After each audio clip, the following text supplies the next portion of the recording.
အားလုံးပဲမင်္ဂလာပါကျွန်တော်ဒီတစ်ခါ sharing လုပ်ပေးခြင်းတဲ့အပိုင်းကတော့ကျွန်တော်ကိုဒီနေ့ SketchUp class ကနေ AutoCAD အပိုင်းလေးအကူအညီလာတောင်းထားတဲ့ထဲကတစ်ခုကိုအကူအညီပေးနေကျန်တဲ့သူတွေလည်းသိရအောင်မျှဝေပေးခြင်းပဲဖြစ်ပါတယ်အဓိကသူကဒီ image တစ်ခုကိုပေါ့နော် AutoCAD ထဲမှာကျွန်တော်တို့ဒီပုံတစ်ပုံကို image တစ်ခုကိုလိုချင်တဲ့ dimension တိုင်းရအောင်ဘယ်လို adjust လုပ်သွားမလဲဆိုတဲ့အပိုင်းပေါ့နော်လိုချင်တာကသူကဒီပုံမှာရှိတဲ့ဒီ building လေးပေါ့နော်ဒါကတော့အပေါ်ကနေ drone နဲ့ရိုက်ထားတဲ့ပုံလေးအဲ့ဒီပုံလေးမှာရှိတဲ့ဒီ building လေးရဲ့ဒီ roof ကို horizontal အတိုင်း8800 vertical အတိုင်း9500လိုချင်တာနော်ဆိုတော့ဒီပုံလေးကိုကျွန်တော်ဒီအဆောက်အဦပုံလေးကိုအဲ့ဒီအတိုင်းခုနပြောတဲ့အတိုင်း8800 9500ရအောင်ဘယ်လိုချိန်သွားမလဲဆိုတဲ့အပိုင်းလေးပေါ့နော်ဒါကိုပုံမှန်အတိုင်း edit လုပ်လို့ရှိရင်တော့ကျွန်တော်တို့လိုချင်တဲ့အနေထားအတိုင်း AutoCAD ထဲမှာပဲလုပ်လို့မရဘူးမလွယ်ဘူးပေါ့နော်ဆိုတော့ကျွန်တော်တို့ try ကြည့်မယ်နော်တစ်ချက် line လေးကျွန်တော်ဆွဲလိုက်မယ်ဒီကနေပြီးတော့8800ပေါ့နော် auto လေးဖွင့်ပြီးတော့ဒါကတော့ကျွန်တော်unit တစ်ချက်အရင်ချိန်လိုက်မယ်နော် decimal ကျွန်တော် millimeter နဲ့နော် decimal millimeter okay ပင် line လေးကျွန်တော်ဆွဲလိုက်မယ်ဒီကနေပြီးတော့auto ဖွင့်ပြီးတော့8800okay ဒီရှိမယ်ဒါလွယ်တယ်ဒီ scale ပြမှုအတွက်ကဒီကောင်ကို8800ဖြစ်ဖို့အတွက်ဆိုတာ scale ကို reference နဲ့တုံးလိုက်လို့ရတယ်နောက်တစ်ခုဒီမှာ angle မညီတဲ့အပိုင်း angle လည်းရတယ် rotate ကိုကျွန်တော်တို့ reference နဲ့တုံးလိုက်လို့ရတယ် command တွေတော့ကောင်းကောင်းသုံးတတ်နေဖို့လိုမယ်ဆိုတော့ကျွန်တော် rotate အရင်လုပ်လိုက်ရမယ်နော် arrow enter object ကို select ပြီး enter base point ကလေးချတယ်ပင် r enter reference ကိုတုံးတာပါ r enter လက်ရှိအနေထားတိုင်းဒီကနေပြီးတော့ဒီထိအရင်သွားမယ်auto ကျွန်တော်ခဏပိတ်တယ်ပြီးတော့မှဒီမှာကလေးချတယ်ပင်ဒီနေရာမှာချဖို့အတွက် point မတွေ့ရင် shift right ကလေး nearest ပြီးမှတစ်ချက်ကလေးဒါဆိုလို့ရှိရင်တော့ကျွန်တော်တို့ horizontal ဖြစ်သွားပြီပေါ့နော်ဒါညှိတဲ့အပိုင်းပြီးသွားပြီပင် vertical ကိုဒီကောင်ကိုအရင်ညှိကြည့်လိုက်အောင်နော်8800ဖြစ်သွားအောင် sc enter scale နော် object select enter base point ကလေးချတယ် r enter reference ကိုသုံးမယ်လက်ရှိတန်ဖိုးတိုင်းဒီနဲ့ဒီကိုကျွန်တော်ပြလိုက်မယ် share right ကလည်း nearest နဲ့ပြပါတယ်ဒီနောက်လောက်ပေါ့နော်ပြီးတော့မှဒီမှာတွားပြီးကလေးချမဟုတ်လဲပဲ8800ရိုက်ထည့်လို့ရတယ်ဒါဆိုတော့ဒီကောင်လေးအဆင်ပြေသွားပြီပဲဆိုပါတော့နော်ဒီကောင်ကိုကျွန်တော် auto ဖွင့်ပြီးတော့ဘယ်လောက်လဲ9500ဖြစ်အောင်ရိုက်ကြည့်အောင်နော်9500 okay ချိန်နေတာကျွန်တော်ဒီ image ကို AutoCAD ထဲမှာရင်8800နဲ့9500လုပ်ဖို့အတွက်ကဘယ်လို့မှမဖြစ်နိုင်တော့နော်လုံးဝမလွယ်တော့ဘူးအဲ့တော့ကျွန်တော်တို့ဘာရဖို့လိုမလဲဆို Photoshop လည်းနည်းနည်းရဖို့လိုမယ်နော်Photoshop ရဖို့လည်းလိုမယ်အဲ့တော့ဒီပုံကိုကျွန်တော်တို့ဒီအတိုင်းပေါ့နော်ဒီ ratio တိုင်းဖြစ်သွားအောင် Photoshop မှာနည်းနည်းလေးပြင်မယ်ပြီးတော့မှဒီထဲကိုပြန်ခေါ်ထည့်ပြီးတော့dimension လေးတိုင်းကြည့်မယ်နော် okay ဆက်ကြည့်အောင်နော်ဆိုတော့ဒီပုံကိုကျွန်တော်တို့ Photoshop ရဲ့ကိုအရင်ခေါ်လိုက်မယ်နော်open လုပ်လိုက်မယ်ကျွန်တော်ဒီပုံလေးကိုခေါ်ထည့်လိုက်မယ်ဒါနောက်ဆုံးယူထားတာဆိုတော့လမ်းကြောင်းလေးက quality ဖြစ်နေတာနောက်တစ်ခုဒီမှာချိန်မှုအတွက်ကိုဒီကနေကျွန်တော်ခုနဆွဲထားတဲ့ဒီ line လေးပေါ့အဲ့ဒီကောင်လေးကို copy ကူလိုက်မယ်နော်နည်းနည်းသိတာစီချင်းဒီကောင်လေးတွေကိုအယောင်ချိန်ထားလို့ရပါတယ်နော်ဒီကောင်ကိုကျွန်တော်အယောင်လေးတွေနည်းနည်းလေးတွက်ချိန်ထားမယ်ပြီးရင်ဒီကောင်ကိုကျွန်တော်တို့ screenshot လေးရိုက်မယ်နော် print screen ဒါကျွန်တော်လုပ်တဲ့အပိုင်းကိုပြောတာနော်ကြိုက်တဲ့နည်းနဲ့ကြိုက်တယ်လို့လုပ်လို့ရတယ်ဒီမှာတော့ကျွန်တော်ဒီမှာ screenshot လေးကျွန်တော်ရိုက်သွားမယ်ပြီးဒီကောင်လေးကို save လုပ်လိုက်ကျွန်တော် desktop ပေါ် image to rebel capture နဲ့ကျွန်တော် save လိုက်မယ်နော်ဒီပုံလေးကိုလည်း Photoshop ထဲမှာ open လုပ်ထားပါ file open ပြီးတော့မှဒီကောင်လေးကို okay ရပြီနော်ပြီးရင်ဒီကောင်ကိုပထမဆုံးကျွန်တော်လုပ်တင်တာက horizontal တိုင်းဖြစ်သွားဖို့အတွက်နော်ဘယ် tools ကိုသုံးလို့ရလဲဆိုတော့ crop ကိုကျွန်တော်ယူလိုက်မယ် C ပြီး straighten ပါတယ် straighten ယူပြီးတော့ဒီအပိုင်းလေးကိုကျွန်တော်တို့ဒီမှာဖိဆွဲပေးလိုက်ဒါဆိုရပြီနော်ပြီးတော့မှကျွန်တော်တို့ဒီမှာလွတ်သွားတဲ့အပိုင်းလေးရှိတယ်ဒီအဖြူနေရာလေးတွေကိုကျွန်တော်တို့generative fill ပုံစံပေါ့နော်လုပ်ချင်တယ်ဆိုလို့ရှိရင်ဒီမှာ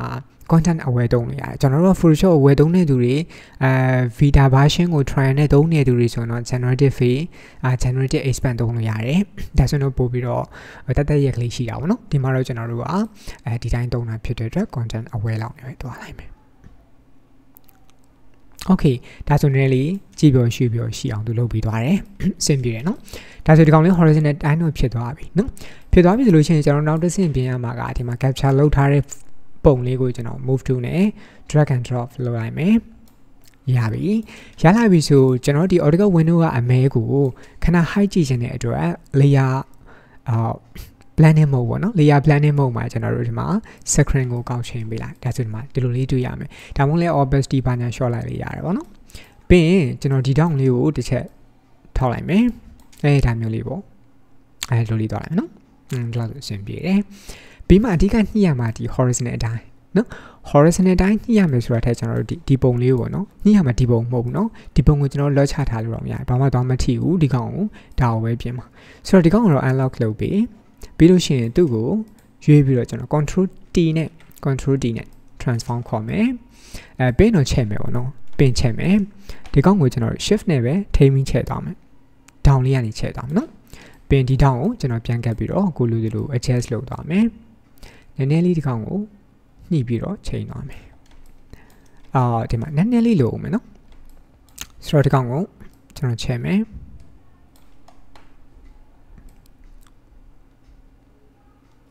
Okay နော်ဒီဘက်ကိုချက်ကြည့်မယ်နည်းနည်းပဲလိုပါတော့တယ်ဆိုတော့နည်းနည်း tab ကျွန်တော်ချက်လိုက်မယ် Okay ပြီးတော့မှချိန်ကြည့်လိုက်မယ် Okay ဒီလောက်ဆိုရပြီနော်ပြီးဒီဘက်ပိုင်းစောင်းနေတယ်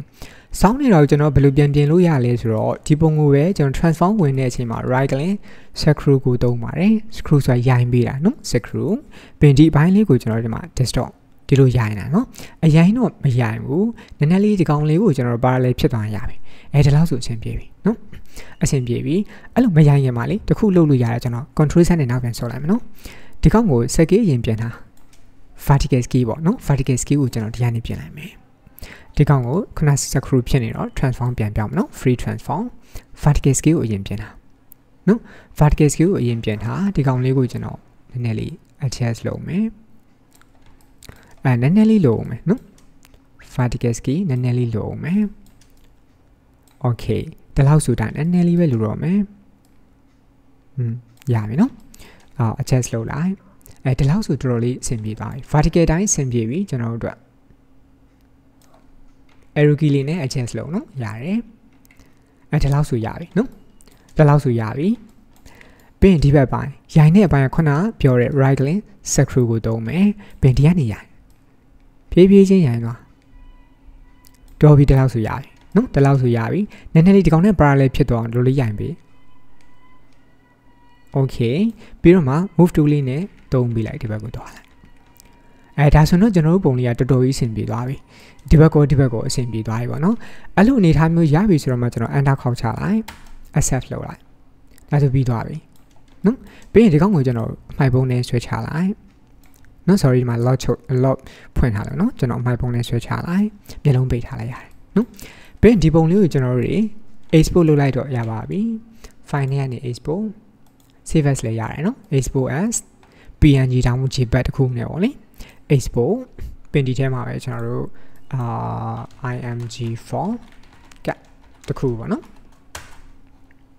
ဒါဆိုရပါပြီ AutoCAD ထဲပြန်လာမယ်ပြင်ကျွန်တော်တို့ပုံလေးကို attach လုပ်မယ်တကယ်လို့ပေါ့နော်ဒီ file ကိုကျွန်တော်တို့တွေကပုံမှန်အတိုင်း save ပြီးပေးလိုက်ချင်တာနောက်တစ်ဆက်ကိုပေးလိုက်ချင်တာဒါဆိုတော့ link နေပါတွေမချိတ်ဖဲနဲ့ control A edit ကနေ copy merge နဲ့ကိုပြီးတော့မှဒီထဲမှာ control V နဲ့ paste လုပ်လိုက် overlay object နဲ့လာတယ်အဲ့တိုင်းပေးလို့ရှိရင်တော့လည်းပိုကောင်းတာပေါ့နော်တခြားဆက်ကိုပြောင်းမှာမဟုတ်ဒီထဲမှာပဲသုံးပါဆိုရင်ပြဿနာမရှိဘူးပုံမှန်အတိုင်းပဲကျွန်တော်တို့ဒီကနေ image ကို attach လုပ်လိုက်နော်ဒါကျွန်တော်ပြင်ပြီးသားပုံလေး okay ပြီးတော့မှကိုနည်းနည်းပေါ့နော် adjust လုပ်ပြီးတော့ကျွန်တော်ခေါ်လိုက်မယ်အရင်ကြည့်ပါပြီဗျာနော်အရင်ကြည့်ပါပြီခဏလေးကျွန်တော်ပြန်ခေါ်မယ် okay နော်ပြီးတော့မှ scale ချလိုက်မယ်နော်ကျွန်တော်နည်းနည်းလေး sorry okay တလောက်ပေါ့နော်တလောက်ခဏထားလိုက်မယ်ပြီးရင်ကျွန်တော်တို့ဒီမှာ8800 လေးကို move လုပ်လိုက်မယ်ဒီတောင်းကကင်ပြီးတော့ကျွန်တော် auto ပိတ်ပြီးတော့ဒီနားလာချမယ် okay ရပြီပြီးကျွန်တော်ချလိုက်တဲ့ line ကဒီပုံအနောက်ကိုရောက်သွားတဲ့အတွက် draw order သုံးမယ် dr enter ပုံကို select ပြီး enter back enter ဒါဆိုကျွန်တော်တို့ပုံလေးကျွန်တော် line လေးတက်လာပြီနော်တက်လာပြီဆိုတော့မှဒီကောင်ကို escape ပြင်မယ် sc enter object line enter base point ကလေးချတယ် reference ကိုသုံးမယ် r enter လက်ရှိက d နဲ့ auto ဖွင့် d ပါ ထားမယ့်နေရာကဒီမှာဒါဆိုလို့ရှိရင်ဒီကောင်လေးညီသွားသလိုကျွန်တော်ဒီမှာလည်းလုံးဝကွက်ကြီးညီသွားပြီเนาะဒါကျွန်တော် Photoshop မှာချိန်ခဲ့လို့ရတာเนาะမဆိုရအောင်ဟုတ်တိုင်းကြည့်ဒီကောင်ကိုကျွန်တော်တို့ dimension လေးတိုင်းကြည့်ဒီကနေဒီကို8800ရှိပါလိမ့်မယ်เนาะအခု dimension ကကျွန်တော်တို့ဘာမှချိန်ထားတာမဟုတ်တဲ့အတွက်dim scale ကိုကျွန်တော်များလေးကျွန်တော်ပေးလိုက်မယ်ပြီးတော့မှapply okay เนาะဒါလေးရမယ်ပြီးတော့ကျွန်တော်တို့နည်းနည်းလေးdim style modify နဲ့ကျွန်တော်နည်းနည်းလေးကြည့်ကောင်းလုပ်လိုက်မယ် okay